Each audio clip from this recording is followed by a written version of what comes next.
How's it going, guys? Welcome back to a new video. You guys have been asking for this countless times, especially in the Discord, and that is pretty much how to select the correct prop firm for yourself, catered to how you are wired emotionally, how you can handle wins, how you can handle losses, and ultimately how to pass that challenge and sustain the account once you're actually funded and get consistent payouts. So without further ado, let's go ahead and hop on the charts here. So essentially what I want to go over here is how to navigate prop firm challenges. By the way, this was the trade we took today. Pretty solid PO3 setup, but the strategy actually isn't the most important part of taking a prop firm challenge. Obviously it matters because you need to keep things simple. But before I dive into actually how to pass and manage these accounts right here, we're gonna go over, how to select the best prop firm for you. So best prop for you. So me personally, I like futures prop firms a little better, but I do have futures prop firms and CFD prop firms. I use both of them because with most future prop firms, you really can't swing positions. So when I get into those bigger NASDAQ swings, that's when I use the CFD accounts. But regardless, you need to break it down and be completely honest with yourself. Are you comfort? I can't spell. Hold on. Do you like high RR or low RR trades? So this is going to be pretty important. Do you like high risk to reward or low risk to reward trades? The reason why that's important is because obviously on futures firms, you can take high RR trades, but your risk generally has to be a lot lower. So with a futures prop firm like Apex, generally we want to stick to kind of a mid-range risk to reward. Now you guys will see me when I'm taking the evals. Obviously I'll have my limit orders at like 4Rs, 6Rs. That's because I'm trading them very aggressively. But generally with a firm like Apex, My Funded Futures, Top Step, usually you want to, trim earlier rather than later because of those trailing drawdown rules. Now, if that's something you're able to handle, is you're able to let, trades run a bit longer and you don't really care about the drawdown, like you take a while to set your trade to break even, then if you're looking for a futures firm, My Funded Futures is probably a good choice because they don't have that same live trailing drawdown rules, the ones that Apex do. So that's a better firm in that scenario. But obviously, Apex is where I have the most of my capital. And again, I'm not even sponsored by them. But generally, they have a pretty strict trailing drawdown rule, which I'm going to go over with you guys how to actually pass an Apex account because that's what mostly everyone is on. But if you do trade Apex, you're going to need to take profits, okay? You're not going to be able to necessarily just set, one limit order way high up because trailing drawdown can really bite you, and especially on an eval, it can bite you guys because you're probably trading NQ. You're probably not trading MNQ if, say, you're on a 250K account. But that 3% trailing drawdown can really eat away at you because there's a certain scenario where you could be up $7,500 and your trade goes back down and it's still in profit or right around break even, and you're blowing the account even though you didn't take a real loss. It was just trailing drawdown. So if you're trading Apex, obviously it's cheap, but you need to watch out for that, and you need to actually be, trimming profits more carefully, setting your stop to break even a little bit sooner than some of these other firms. Now, if you are someone that, me alike, likes to hold some runners because you're confident in the position and you like to take swing trades, maybe you trade on the 5 or the 15-minute time frame, which there will be entries that I personally get on those as well, then that's where the CFD firms come in, which you can just trade NASDAQ on those. Obviously, spread is something that sucks if you struggle with getting bad fills and that, fucks with your mental. Then maybe it's not necessarily the best scenario. Like if you're taking a trade that's literally like if you take 1-to-1s, right? Or even 1.5 to 1s. If you take a 1-to-1 and you get a bad fill, and you have spread like on that CFD firm, then it's probably going to be cooked. I mean, you're probably taking less than a 1-to-1 every single time because you're getting those, poor fills. So generally those firms give you worse fills. But the pro with those firms is honestly, you have a lot more lenience. Like Apex is 3% trailing drawdown. With CFD firms, it can be 4% daily max loss and literally 10% overall, which if you guys are, risking appropriately, it's really, really, really hard to get 10% in drawdown, again, with appropriate risk.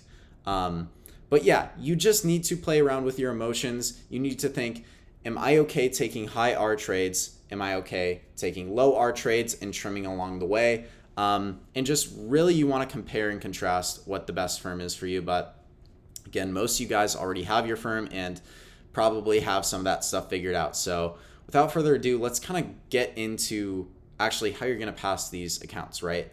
So this strategy right here is not if you already have a ton of capital. So for example, me, if I have over 3 million in prop firm capital, it doesn't make sense for me to take, 2 months to pass a prop challenge. It doesn't make any sense. I can do it in one day. So that's why you guys will see me go heavier risk when I say I'm on an eval, because I'm not taking 2 months because I already have so many accounts. But for the majority of you guys who are trying to either pass your first prop firm challenge or just safely add on capital, like you want a very, very, very high probability of passing your next challenge, this is the way you're going to have to do it. And you may not like it because it takes longer, but patience is a big part of the game. So let's kind of just go into an example here. So let's just say you're on a 100K eval with Apex.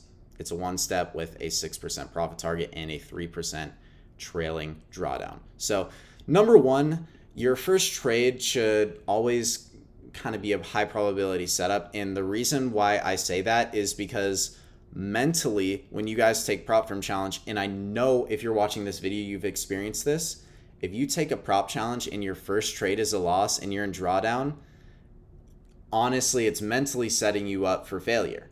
But it really shouldn't be, but it's literally just what our mind tells us. Like, oh, I just got this new account. I'm already in drawdown. So you're probably going to be more likely to make those hasty emotional decisions if you start the account in drawdown, which if you do, it literally doesn't matter. Just let go of it, guys. But to help you avoid that, try and look for an A+ high probability setup. It might take you a week to find that, which is okay. And you might think, oh, I'm missing out. But really, you aren't. You're just taking a higher probability setup. Now, the kind of easiest way that I have gone about passing a ton of challenges in my earlier stages was this.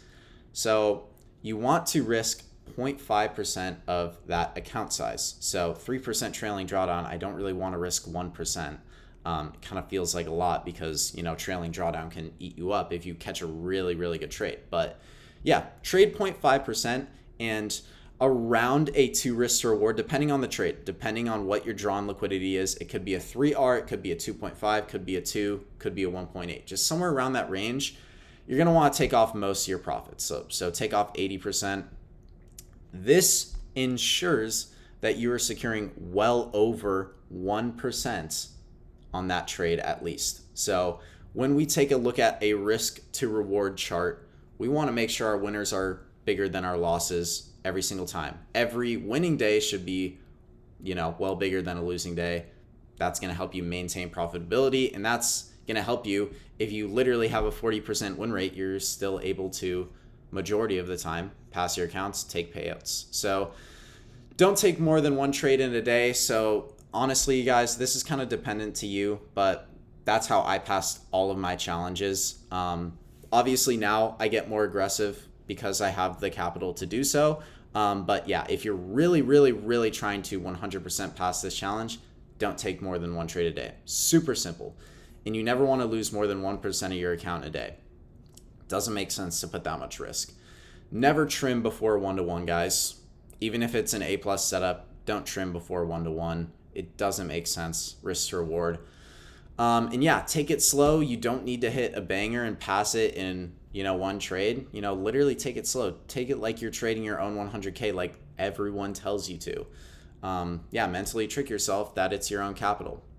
And 6, super important, please, please, please, please have a set of rules that you check off every single day. You write in your journal every single day. You need to, literally, some of you guys need to set this as your phone background. That's what I did. I created a widget when I was unprofitable, wrote down all my rules. Every time I'd open my phone to go and check my charts and fill my orders, whatever, I saw those before I did that. And I also saw my goal, which was I am a funded trader and all of that stuff. Literally just have those rules, please, guys. So, for example, and you can cater these to yourself because we're all different people. Some people are more emotional than others. So modify this to your own needs, but make it disciplined. Don't make the rules what you want to do. Make the rules what you need to do. So, for example, just random example, these weren't my exact rules, but I only trade one session. I only take one trade a day. I only close at SL and TP. I'm not over leveraging, meaning you use proper lot size every time. So I only take a 1 to 2 RR, blah, blah, blah, whatever you want to do. And this can be different for a lot of you guys, so cater that to yourselves. If the setup doesn't occur, get off the charts. And I journal every trade. Make sure you're tracking your data, because if a month goes by and you haven't passed the account, but the data shows you're break even or profitable, you're on the right track. You're very much on the right track if that's the case.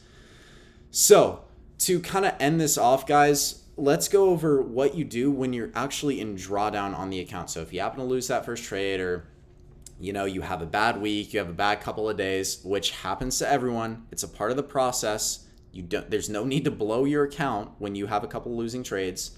Once you're below that initial starting balance, half your risk, guys. It's super simple. Literally half your risk. And then, actually one more thing. Let's go over this. While we're at it, might be a little bit longer of a video, but a lot of you guys need to hear this. So, live account risk management. If you're able to pass your account, you're able to take payouts. It's that simple. You just need to stick to your rules. So there's kind of 3 scenarios here. So max drawdown, 6%. How many trades until I blow the account with my good risk management? So if you go super aggressive, risking 1%, which honestly, with Apex consistency rules, you really shouldn't be risking 1% on your live account. Risk to reward doesn't make sense there. But 6 trades in a row, boom, account blown. Now, this is kind of the best one in between 2 and 3. So if I risk 0.5%, I have to lose 12 trades in a row, which obviously it can happen, but probability is probably low on that. And then if you risk 0.25%, which on a lot of my 250K accounts, the ones that I copy trade, I'm risking between 0.25% and 0.5%. You literally have to lose 24 trades in a row. Sorry about that. You have to lose 24 trades in a row to blow the account. And you can very easily get to a payout like this. But let's see. When in drawdown, only risk 0.25%. When you get back 8 to break even, you can risk normally. So first payout, you should take that, guys. And first win, this is not with Apex because you need a profit target once you're funded. But take the payout, guys. Obviously it's up to you, but if you take a 3K payout, take the 3K. Me personally, I'm taking the 3K. Or you can take 2,500, whatever you guys want to do. But once you have that 3K, you can buy 5 more challenges and do the same thing and stack your capital. Second payout, again, this is for CFD firms, so you can wait until 2%. CFD firms are different. I take the payout quicker on those. But yeah, literally just de-risk and take your payouts and stack your capital, guys. And use those payouts to buy more evals. And, you can start going heavier risk once you have a decent amount of capital and you're actually making an income from trading prop firms. But yeah, guys, I have that PDF linked in my Discord. If you're not in the Discord already, just go ahead and join, and you can get access to everything in the VIP, as well as live trade with me for completely free for 7 days to actually try it out, make sure I'm legit. Everything you need to do is in there. So yeah, link is going to be in bio for that. But I do truly hope this helped you guys. Again, I went through my first 2 years of trading, blowing over 20, 25 accounts. God knows how much money I lost. It was a lot of money. Once I started having a set of rules to follow in a risk management plan, in a risk to reward plan, and tracking my data, making sure I'm actually profitable, yes, it took me a while to pass my first few challenges. But once I passed those challenges, it took me a while. I took my payouts, then I started getting more aggressive, and then I could stack more capital. Earlier this year, in a month alone, I got $1 million in funding just in 1 month because I had the room to do it. And Apex is super cheap. So, but again, guys, get to a point where you're taking payouts and then get more aggressive with it. But again, obviously, none of this is financial advice. Trade with your own risk. But this is kind of just a blueprint on how I did it. So I hope you guys got some good value from this. Please let me know in the comments any other videos you want to see. I'm going to be posting 2 a week from now on. So I'll see you guys in the Discord. Again, link is in my bio. But yeah, see you guys trading next week.